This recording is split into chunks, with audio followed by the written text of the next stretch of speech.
Welcome to V power news బులెటిన్ల ముందుగా headlines. పర్వతగిరిలో రాజకీయ రగడ అదుపు తప్పింది. ప్రచార వాహనంపైనే కాంగ్రెస్ నేతల ఘర్షణ.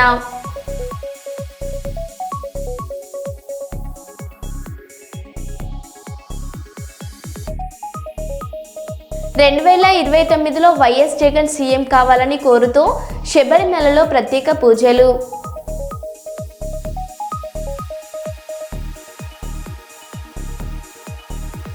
వరంగల్ సర్పంచ్ ఎన్నికల ప్రచారంలో మాజీ మంత్రి ఎర్రబెల్లి దయాకర్ రావు సంచలన ఆరోపణలు.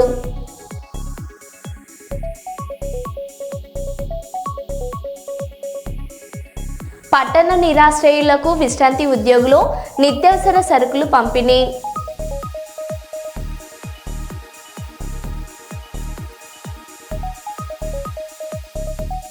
డ్రైవర్ కండక్టర్ గొంతు కోసిన దుండగులు పరారీ.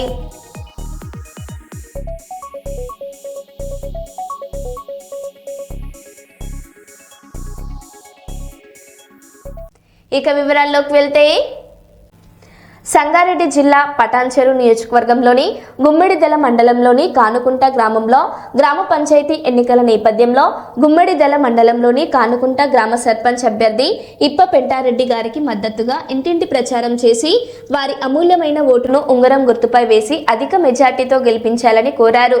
ఈ ప్రచారంలో జిన్నారం మండలాలలో కాంగ్రెస్ అధ్యక్షుడు దాసరి శ్రీకాంతారెడ్డి, మండల అధ్యక్షుడు వడ్డకృష్ణ, గుమ్మిడిదల మండల అధ్యక్షుడు పుట్ట నరసింగారావు, బొంతపల్లి వీరభద్రస్వామి, ఆలయ కమిటీ చైర్మన్ మద్ది ప్రతాప్ రెడ్డి, జిన్నారం గుమ్మిడిదల మండల యువజన కాంగ్రెస్ నాయకులు, కార్యకర్తలు పెద్ద సంఖ్యలో పాల్గొని కాంగ్రెస్ పార్టీ అభ్యర్థి భారీ మెజార్టీతో గెలిపించాలని ప్రచారం కోరారు.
స్థానికంగా అందుబాటులో ఉండి ప్రజాసేవయే లక్ష్యంగా గ్రామ ప్రజలందరికీ సహకారంతో వడితల సర్పంచ్ అభ్యర్థిగా గ్రామ పంచాయతీ సర్పంచ్ బరిలో అభ్యర్థి బండి భగవాన్ గౌడ నిలబడ్డానని, గ్రామంలో ఇంటింట ప్రచారంలో భాగంగా ఎన్నికలలో తనను ఆశీర్వదించి దీవించాలని వడితల సర్పంచ్ అభ్యర్థి బండి భగవాన్ గౌడ్ కోరారు.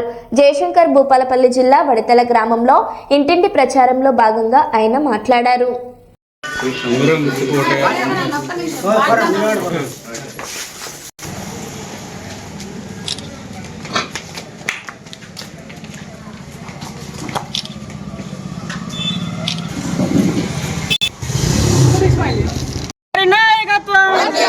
గండ్ర సత్తనగరి నాయకత్వం, రేవంత్ రెడ్డి గారి నాయకత్వం, రేవంత్ రెడ్డి గారి నాయకత్వం. పేరు బండి భగవాన్ గౌడ్. గౌరవ పెద్దలు, నా తండ్రి సమానులు, పూజ్యులు, నేను దైవంగా కొలిచే వ్యక్తి అయినటువంటి గండ్ర సత్యనారాయణరావు గారి ఆశీస్సులతో కాంగ్రెస్ పార్టీ బలపరిచిన ఉడిదల గ్రామ పంచాయతీ సర్పంచ్ అభ్యర్థిగా నాకు నా పూజ్యులు గౌరవనీయులు సత్యన గారు నాకు ఈ సువర్ణ అవకాశాన్ని నాకు అందివ్వడం జరిగింది. గ్రామస్తుల సహకారంతో, నా ప్రజల సహకారంతో, కార్యకర్తల సహకారంతో, చిన్న పెద్ద ముసలి ముతగా ప్రతి ఒక్కరి ఆదరాభిమానాలతో కాంగ్రెస్ పార్టీ అభ్యర్థిగా నేను ఉడతల సర్పంచ్ అభ్యర్థిగా మీ ముందుకు వస్తూ ఉన్నాను.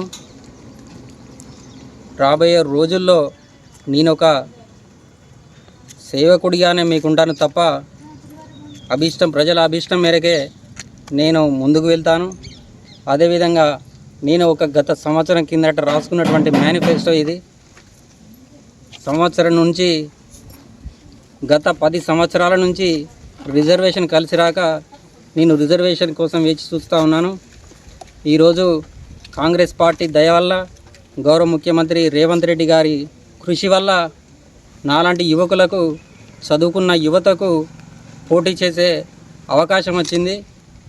దీన్ని నేను అన్ని రకాలుగా అందిపుచ్చుకొని నా గ్రామంలో ప్రతి ఒక్క పేద ఇండ్లలో, ప్రతి ఒక్క కుటుంబంలో, ప్రతి ఒక్క నిరుపేద గుడిసెలో గౌరవ సత్యన్న గారి నేను ఒక చిరస్థాయిగా నిలిచిపోవాలని నా కోరిక.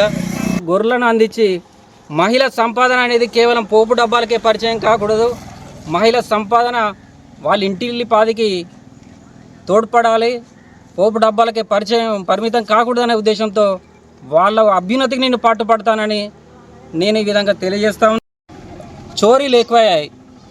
దానికి సంబంధించినటువంటిది సీసీ కెమెరాల ఏర్పాటు కూడా నేను చేయబోతా ఉన్నాను, చేస్తానని నా ఉడతల గ్రామ ప్రజల సాక్షిగా చెప్తా ఉన్నాను, మాటిస్తూ ఉన్నాను.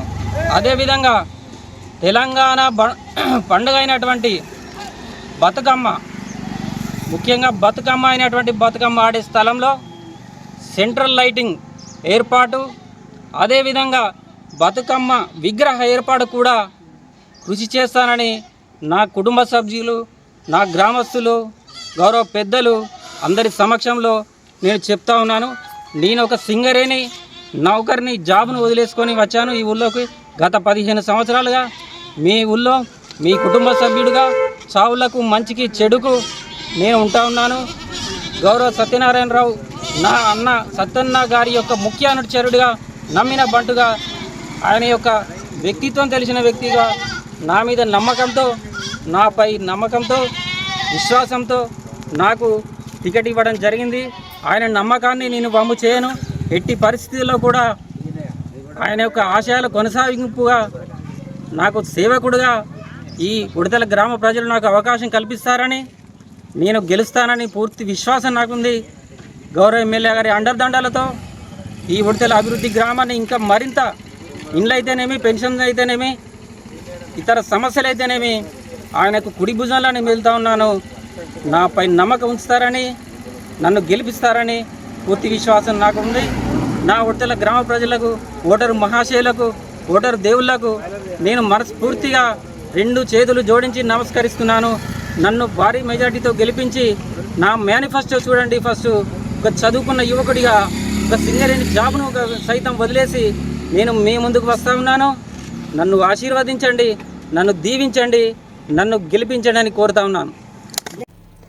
మైదుకూరు స్థానిక 8వ వార్డులో వైఎస్ఆర్సీపీ కార్యకర్తల సమావేశాన్ని ఏర్పాటు చేసిన 8వ వార్డు ఇన్ఛార్జ్ మూలె భరత్ రెడ్డి ఈ కార్యక్రమానికి ముఖ్య అతిథిగా పాల్గొన్న మాజీ ఎమ్మెల్యే శెట్టిపల్లి రఘురామరెడ్డి కార్యకర్తలను ఉద్దేశిస్తూ మాట్లాడుతూ ప్రతి ఒక్క కార్యకర్త మున్సిపాలిటీ పరిధిలో పార్టీ బలోపేతానికి ప్రతి ఒక్క కార్యకర్త కృషి చేయాలని తెలియజేశారు.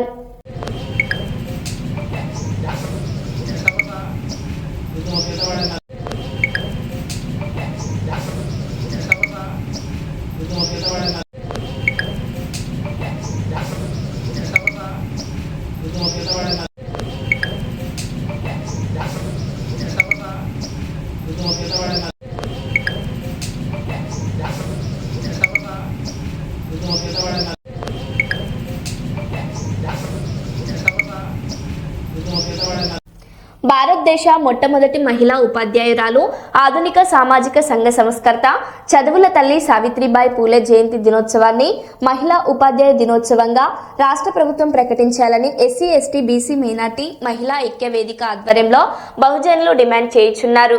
తెలంగాణ రాష్ట్ర ముఖ్యమంత్రి గౌరవ రేవంత్ రెడ్డి గారు సావిత్రిబాయి పూలే జయంతి దినోత్సవాన్ని మహిళా ఉపాధ్యాయ దినోత్సవంగా 2024 సంవత్సరంలో అధికారికంగా ప్రకటించారు. చదువుల తల్లి సావిత్రిబాయి పూలే ఆలోచన విధానాన్ని సావిత్రిబాయి పూలే జయంతిని మహిళా ఉపాధ్యాయ దినోత్సవంగా ప్రకటించాలి. సావిత్రిబాయి పూలే జయంతిని మహిళా ఉపాధ్యాయ దినోత్సవంగా నిర్వహించాలి. సావిత్రిబాయి పూలే ఫాతిమా షేక్ జయంతులను కేంద్ర రాష్ట్ర ప్రభుత్వాలు అధికారికంగా మహిళా ఉపాధ్యాయ దినోత్సవాన్ని పూలే జయంతిని అధికారికంగా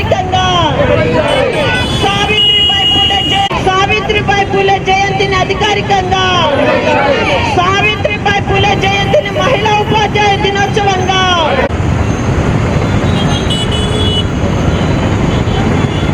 రాష్ట్ర ప్రభుత్వాలు సావిత్రిబాయి పూలే జయంతిని మహిళా ఉపాధ్యాయ దినోత్సవంగా ప్రకటించాలి. మహిళా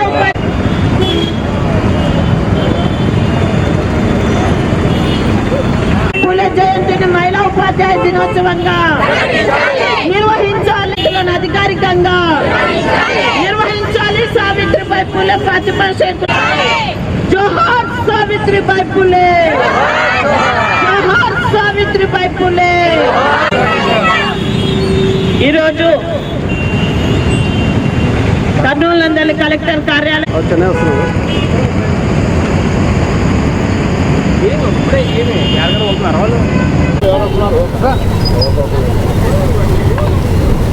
ఈరోజు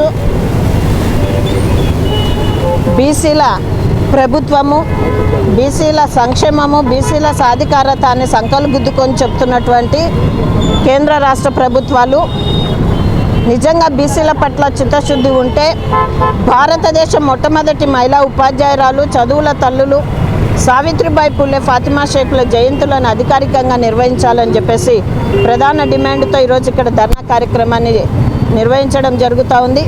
అలాగే మొట్టమొదటి మహిళా ఉపాధ్యాయురాలైనటువంటి చదువుల తల్లి సావిత్రిబాయి పూలే జయంతిని మహిళా ఉపాధ్యాయ దినోత్సవంగా ఈ రాష్ట్ర ప్రభుత్వము ప్రకటించాలని ఎస్సీ ఎస్టీ బీసీ మైనార్టీ మహిళా ఐక్యవేదిక తరఫున, బహుజన నాయకుల తరఫున డిమాండ్ చేస్తూ ఉన్నాము. ఎందుకంటే గత సంవత్సరము తెలంగాణ గౌరవ ముఖ్యమంత్రి వర్యులు రేవంత్ రెడ్డి గారు మహిళా ఉపాధ్యాయ దినోత్సవంగా సావిత్రిబాయి పూలే జయంతిని జనవరి 3న ప్రకటించడం జరిగింది. మళ్ళీ ఈరోజు ఇక్కడ జనవరి 3కు ఈ సంవత్సరం కూడా మన ఆంధ్రప్రదేశ్ రాష్ట్ర ముఖ్యమంత్రి వర్యులు కూడా మహిళా ఉపాధ్యాయ దినోత్సవంగా సావిత్రిబాయి పూలే జయంతిని ప్రకటించాలని తెలియజేస్తూ ఉన్నాం. అలాగే ఇక్కడ ఉన్నటువంటి పూలే సర్కిల్లో మహాత్మా జ్యోతిబా పూలే, సావిత్రిబాయి పూలే విగ్రహాలు పెట్టినారు. కానీ కనీసం ఆ సర్కిల్ డిజైన్ మార్చమని మేము పాత కలెక్టర్ రంజిత్ బాషా గారు ఉన్నప్పుడు చెప్పినాము. ఇంతవరకు ఆ డిజైన్ మార్చలేదు. కనీసం పూలదండ వేసి అక్కడ ఒక 3-4 ఫోటోలు దిగడానికి కూడా ఆ సర్కిల్ అనుకూలంగా లేదు అని చెప్పేసి పదే చెప్పినా కూడా మారుస్తాం అనుకుంటూ కాలయాపన చేస్తున్నారు. నిజంగా బీసీల మీద సౌతి ప్రేమ చూపిస్తూ ఉన్నది ఈ రాష్ట్ర ప్రభుత్వం అని చెప్పేసి తెలియజేస్తా ఉన్నాం. గతంలో కలెక్టర్ రంజిత్ బాషా గారు సావిత్రిబాయి పూలే వర్ధంతికి, జ్యోతిరావు పూలే వర్ధంతికి అక్కడ సర్కిల్లో కనీసం దండ వేసి వాళ్ళు నివాళులు అర్పించే వాళ్ళు. ఈ సంవత్సరం ఇక్కడ ఉన్నటువంటి కలెక్టర్ గారు అది కూడా చేయలేదు అని చెప్పేసి బాధాకరమైనటువంటి సంఘటన అని తెలియజేస్తా ఉన్నాం. ఈరోజు జ్యోతిరావు పూలే, సావిత్రిబాయి పూలే చలవ వల్లనే ఈరోజు ఆమె చదువుకొని కలెక్టర్ అయిన విషయము జిల్లా కలెక్టర్ గారు మర్చిపోకూడదు.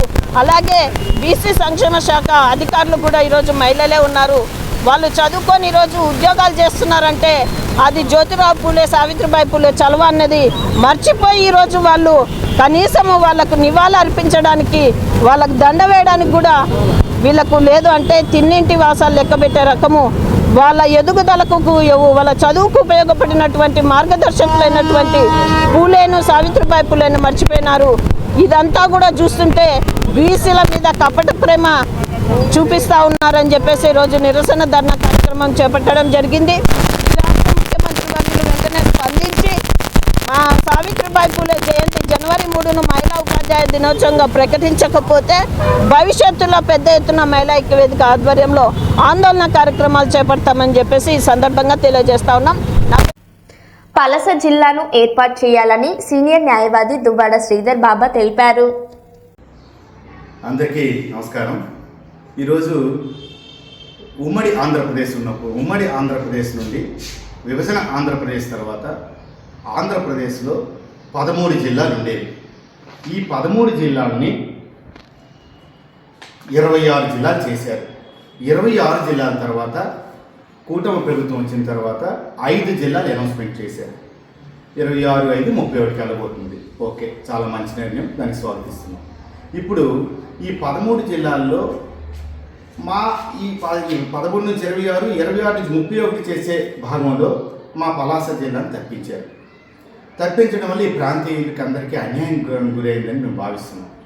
ఎందుకంటే ఈరోజు 13 జిల్లాలు శ్రీకాకుళం జిల్లా తప్పిస్తే 29 జిల్లాల్లో 12 జిల్లాలని, పాత 12 జిల్లాలని 28 జిల్లాలు చేశారు. ఇప్పుడు కేంద్ర ప్రభుత్వం నుంచి ఒక 6 నెలలకి ఒక 2,000 కోట్ల రూపాయలు సుమారు మనకి అభివృద్ధి పరంగా వస్తే ఈ 29 జిల్లాలకి సమానంగా పంచబడుతుంది. అంటే మీరు 12 జిల్లాలని 28 జిల్లాలు చేసినప్పుడు పాత ఒక జిల్లాని 2.5 జిల్లాలు చేశారు సుమారుగా. అంటే దాని అర్థం ఏమవుతుంది? మా సోదర సమానులు ఆంధ్రప్రదేశ్లో అందరం కలిసిమెలిసి ఉన్నాం, మీ జిల్లాలన్నీ డెవలప్మెంట్ కావాలని, మీరు పైకి రావాలని కోరుకుంటున్నాం, దాంట్లో నో డీవియేషన్. ఇప్పుడు ఒక జిల్లాని దాదాపు 2.5 జిల్లాలు చేయడం వల్ల ఈ 2,000 కోట్ల రూపాయలు, ఉదాహరణకు చెప్పినటువంటి ఇప్పుడు కేంద్ర ప్రభుత్వం మన అభివృద్ధి కోసం 2,000 కోట్లు ఇస్తే 2.5 వాటాలు ఆ జిల్లాకి. ఇప్పుడు శ్రీకాకుళం జిల్లాకి 1 వాటా మాత్రమే వస్తుంది. అంటే సుమారు 1,000 కోట్లు కేంద్ర ప్రభుత్వం కానీ అభివృద్ధి నిధులు ఇస్తుంటే బై 29 చేస్తున్నారు. బై 29 చేసినప్పుడు పాత జిల్లాలు 12 నుంచి 28 అయినప్పటికీ వాటికి 2.5 వాటాలు వెళ్తుంది. శ్రీకాకుళం జిల్లా అలాగే ఉండిపోతుంది. ఇప్పుడు శ్రీకాకుళం జిల్లాకి పలాస జిల్లా లింక్ అయితే మాకు 2 వాటాలు ఇస్తే శ్రీకాకుళం జిల్లా ఎంత ముందుకు వెళ్తుంది? వెనుకబడినటువంటి ప్రాంతం, వెనుకబడిన జిల్లా, ఈ జిల్లాని ఎంత ముందుకు వెళ్ళడానికి అవకాశం ఉంటుంది? అలాగే మీరు ప్రకటించినటువంటి పలాస, టెక్కలి, పాతపట్నం, ఇచ్చాపురం, ఈ 4 నియోజకవర్గాలకి చేసినటువంటి ఒక జిల్లా కేంద్రంగా ప్రకటిస్తాను మీరే చెప్పారు. ఇది ప్రకటిస్తే మా వాటా మాకు వస్తుంది. ఇప్పుడు అప్పుడు ఈ 30 జిల్లాలని 1,000 కోట్లు 30 జిల్లాలకు ఇస్తారు. అప్పుడు మాకు 2 వాటాలు వస్తాయి. కాబట్టి ప్రభుత్వం, పెద్దలు, అన్ని రాజకీయ పార్టీ నాయకులు, ప్రజలు, విఘ్నులు, మీరు అందరూ ఆలోచించండి. ప్రజలారా, టెక్కలి, పాతపట్నం, ఇచ్చాపురం, పలాస ప్రజలారా అందరం ఏకమవుదాం. ఇది ఒక మంచి సబ్జెక్ట్, మంచి విషయం, భావి తరాల కోసం చేస్తున్న విషయం. ఇదేదో స్వార్థపూరిత కోసం, రాజకీయాల కోసం చేస్తున్న అంశం కాదు. ఇది మన భావి తరాల కోసం చేస్తున్నది. ఒక జిల్లా కేంద్రం అయితే మనకి ఇప్పుడు కేంద్ర ప్రభుత్వం వస్తున్న నిధుల్లో మనకి షేర్ పెరుగుతుంది. ఇది అబద్ధమా? నేను చెప్పింది ఏమైనా కల్పితమా అనేది మీరు గమనించండి. కాబట్టి ఈరోజు మొన్న ఎన్నో ఆంక్షలు నడుమ మేధావులు, ఉపాధ్యాయ వర్గాలు, ఉద్యోగస్తులు, కవులు, కళాకారులు, అన్ని వర్గాల వారు, మేధావర్గం అంతా వచ్చి చాలా చక్కగా మాట్లాడుకుని శాంతియుతంగా ఇది ఎలా ముందుకెళ్దాం అనేసి చాలామంది సలహాలు, సూచనలు ఇచ్చారు. ఆ సూచనలు, సలహాల మేరకు ఈరోజు సాయంత్రం 4 గంటలకు ఎస్ఎఫ్ఎస్ స్కూల్ ఆవరణలో గాలిమేడ ప్రాంగణంలో 4 గంటలకి జాయింట్ యాక్షన్ కమిటీ ఫామ్ చేయదలుచుకున్నాం. దీని ద్వారా రేపు ప్రజల్లోకి ఈ విషయాన్ని తీసుకెళ్ళి, ఈ విషయాన్ని తదనంతరం గవర్నమెంట్ దృష్టికి పట్టుకెళ్ళి ఖచ్చితంగా మన జిల్లా సాధించుకోవడానికి తప్పితే ఇంక దీంట్లో ఎటువంటి ఇంకా స్వార్థ ప్రయోజనం కోసం కాదు. మీరు అందరూ కూడా ఆలోచించండి. దయచేసి ఈ కార్యక్రమానికి ఇంట్రెస్ట్ ఉన్న అందరూ కూడా సాయంకాలం 4 గంటలకి పలాస పట్టణంలో ఎస్ఎఫ్ఎస్ కాన్వెంట్ దగ్గర గాలిమేడ ప్రాంగణంలో జాయింట్ యాక్షన్ కమిటీ ఫామ్ చేస్తున్నాం. దానికి మీరు అందరూ భాగస్వాములే, అందరూ రావాలని, శాంతియుతంగా ఒక కమిటీ ఫామ్ చేసుకుంటున్నామని తెలియపరచుకుంటున్నాను. అందరికీ నమస్కారం. భూపాలపల్లి జిల్లా గణపురం మండలం చెల్పూరు మేజర్ పంచాయతీ గ్రామ అభివృద్ధిని కాంక్షించే మంచి మనిషిని సర్పంచ్ ఎన్నికల్లో ఎన్నుకోవాలని సర్పంచ్ అభ్యర్థిని దాసరి సునీత రవీందర్ అన్నారు. ప్రచారంలో భాగంగా గ్రామంలో ఇంటింటికి తిరుగుతూ మీ అందరికీ అందుబాటులో ఉంటూ మీ కష్ట సుఖాల్లో పాలు పంచుకుంటారని అన్నారు. పారిశ్రామిక ప్రాంతంగా ఎదుగుతున్న గ్రామానికి ప్రత్యేకంగా నిధులు తీసుకువచ్చి మరింత అభివృద్ధికి పాటుపడతారని పేర్కొన్నారు.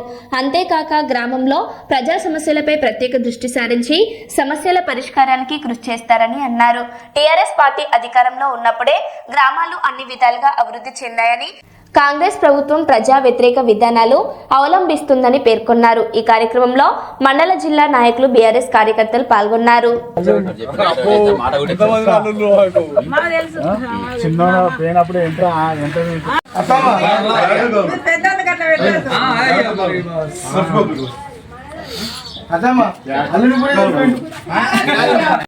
యాడు గుర్తుకే యాడు గుర్తుకే గౌను గుర్తుకే గౌను గుర్తుకే యాడు గుర్తుకే గుర్తుంచుకోండి యాడు గుర్తుంచుకోండి గుర్తుంచుకోండి యాడు గుర్తుంచుకోండి.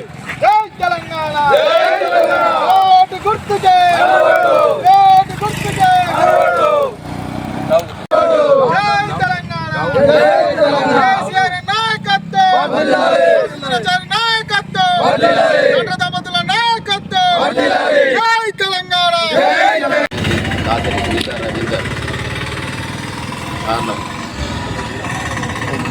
పోటీకి ముందుకు వచ్చాం.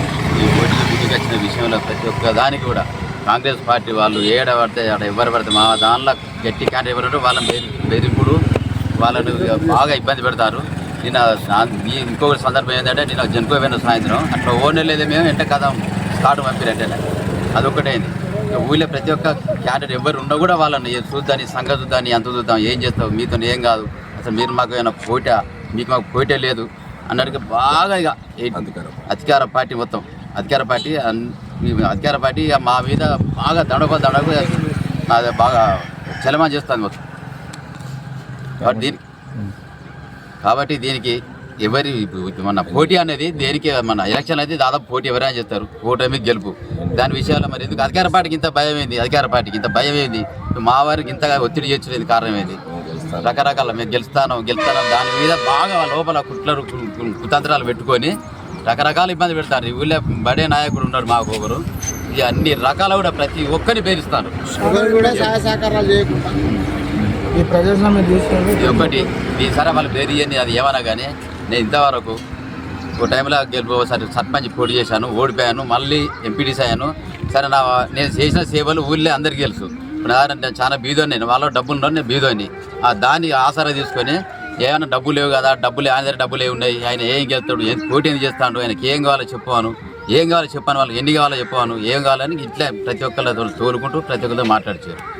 దానికి ఏం లేదు ఇంతవరకు కూడా మేము భయపడేది లేదు చేసేది లేదు. మాకు బరాబరి బీఆర్ఎస్ పార్టీ చేసిన పనులు ఊళ్ళో బాగా ఉన్నాయి కాబట్టి ప్రజలు కూడా ముందడుగు చేస్తారు.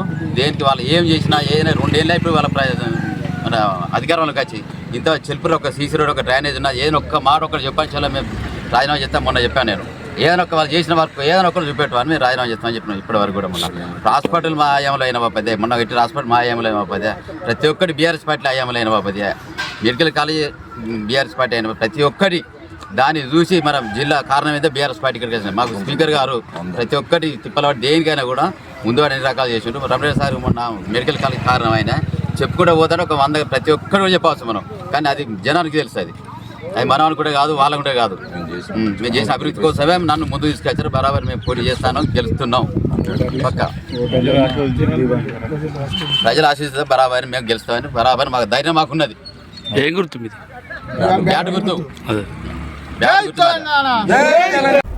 కొత్తపల్లి గోరి గ్రామాల అభివృద్ధి కొరకు కాంగ్రెస్ పార్టీ బలపరిచిన అభ్యర్థులను సర్పంచులుగా గెలిపించుకోవాలని భూపాలపల్లి ఎమ్మెల్యే గంట సత్యనారాయణరావు అన్నారు. భూపాలపల్లి నియోజకవర్గం కొత్తపల్లి గోరి మరియు రేగొండ మండలాలలోని జగ్గయ్యపేట సుల్తాన్పూర్ వెంకటేశ్వర్లపల్లి రేగొండ రామన్నగూడెం తండా జూబ్లీ నగర్ గ్రామాలలో కాంగ్రెస్ పార్టీ బలపరిచిన సర్పంచ్ అభ్యర్థుల గెలుపు కొరకు జిల్లా కాంగ్రెస్ పార్టీ అధ్యక్షుడు బట్టు కరుణాకర్తో కలిసి ఎమ్మెల్యే గంట సత్యనారాయణరావు ఎన్నికల ప్రచారం నిర్వహించారు. ఈ సందర్భంగా ఆయా గ్రామాలలో ఏర్పాటు చేసిన పబ్లిక్ కార్నర్ మీటింగ్లలో ఎమ్మెల్యే మాట్లాడారు.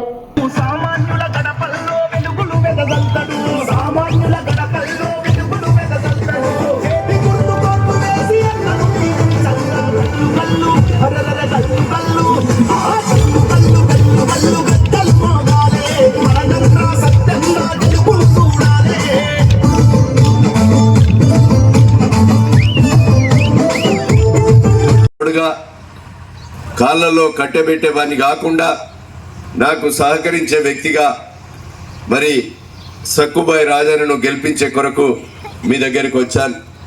మీరందరూ ఆశీర్వదించాలని ఈ కార్యక్రమంలో పాల్గొన్న మన నాయకులందరికీ మా అక్కలకు చెల్లెలకు అన్నదమ్ములకు అదేవిధంగా ప్రతి ఒక్కరికి కూడా హృదయపూర్వకంగా నమస్కారాలు తెలియజేస్తూ నేను ఈరోజు 7వ తారీఖు 2 సంవత్సరాలు పూర్తయింది. నేను మీ అందరి ఆశీర్వాదంతో నన్ను ఎమ్మెల్యేగా ఎన్నికై ప్రభుత్వం వచ్చి 7వ తారీఖు రోజున మేము ప్రమాణ స్వీకారం 11 గంటలకు చేసి మా అక్కలకు ఏదైతే ముఖ్యమంత్రి గారు అసెంబ్లీకి బస్సు తెప్పించుకొని ఆ బస్సులో మా ఆడబిడ్డలందరికీ చిరు వ్యాపారాలు పరకాల వరంగల్ నుంచి హైదరాబాద్ నుంచి బట్టలు తెచ్చుకునే వ్యాపారికి కానీ కిరాణం వ్యాపారి కానీ కూరగాయల వ్యాపారి కానీ అదేవిధంగా ఈరోజు చదువుకునే విద్యార్థులు హైదరాబాద్ డోర్నకల్ అదేవిధంగా మునుగు భూపాలపల్లి చదువుకునే విద్యార్థులకు కూడా మీ సుల్తాన్పూర్ ఇంటికి వచ్చేదాకా ఉచిత బస్సు ప్రయాణం కల్పించి నెలకు ఆర్టీసీకి 400 కోట్లు కడుతున్నాం. ఈ సందర్భంగా నేను తెలియజేస్తున్నాను. అదే విధంగా భూపాలపల్లిలో మన చదువుకున్న మహిళా విద్యార్థులు ఉన్నారు. ఒక నర్సింగ్ కాలేజీ కావాలని ముఖ్యమంత్రి గారిని కోరా. ఈ రాష్ట్రంలో 16 ఇస్తే నాకు కూడా ఒకటి కావాలని పోటీపడి తెచ్చి ఈరోజు నర్సింగ్ కాలేజీని ప్రారంభించా. నర్సింగ్ కాలేజీ కూడా 26 కోట్ల బిల్డింగ్ కూడా తెచ్చా. ఒక ఏటీసీ సెంటర్ ను కూడా తెచ్చా. ఏటీసీ సెంటర్ అంటే టాటా కంపెనీతోని 10వ తరగతి చదివినటువంటి విద్యార్థులు ఈరోజు 2 సంవత్సరాల కోర్సు పూర్తి చేస్తే 50 కోట్ల రూపాయలతో అడ్వాన్స్ టెక్నాలజీ సెంటర్ ను తీసుకొచ్చా. ఆ ఏటీసీ సెంటర్ ఈరోజు మరి టాటా కంపెనీ 2 సంవత్సరాలు పూర్తయితే మీరు చదువును కూడా ఫస్ట్ ఇయర్ నడుస్తుంది. మరి టాటా కంపెనీ 20,000 నుంచి 40,000 వరకు ఉద్యోగాలు ఇచ్చే విధంగా ఆ ఏటీసీ సెంటర్ ను కూడా తీసుకొచ్చారని మీకు ఈ సందర్భంగా తెలియజేస్తున్నాను. ఈ నియోజకవర్గంలో 10,000 మంది నిరుద్యోగ యువకులు చదువుకున్న వాళ్ళు ఉన్నారు. నేను ఈ రోజు ప్రభుత్వంతో ముఖ్యమంత్రితో మాట్లాడి టాస్క్ కంపెనీని పిలిపించి ఈ దేశంలో ఉన్న 100 కంపెనీలను పిలిపించి భోజనం పెట్టి వాళ్ళకు రవాణా సౌకర్యం ఏర్పాటు చేసి ఇంటర్వ్యూలు చేయించి 2,700 మందికి 15,000 నుంచి 1,00,000 వరకు ఉద్యోగాలు కూడా ఇప్పించాలని మీకు ఈ సందర్భంగా నేను తెలియజేస్తున్నాను. మిగతా 7,000 మందికి కూడా అదే విధంగా మీరు ఒక 35 రకాల ట్రైనింగ్ సెంటర్ ను స్కిల్ డెవలప్మెంట్ సెంటర్ ను కూడా సింగరేణి ద్వారా టాస్క్ కంపెనీ ద్వారా భూపాలపల్లిలో ఏర్పాటు చేశాం. భోజనాలు పెట్టి సాయంత్రం స్నాక్స్ ఇచ్చి ఫ్రీగా ట్రైనింగ్ హైదరాబాద్ పోతే 1,00,000 రూపాయలు అవుతుంది. ఆ స్కిల్ డెవలప్మెంట్ సెంటర్ ట్రైనింగ్ మీరు ఫ్రీగా ఇక్కడ భూపాలపల్లిలోనే ఏర్పాటు చేసి నిరుద్యోగ యువతకు అవకాశాలు కల్పించడం జరిగిందని మీకు ఈ సందర్భంగా నేను తెలియజేస్తున్నా. మరో బులెటిన్లో మళ్ళీ కలుద్దాం. Stay tune.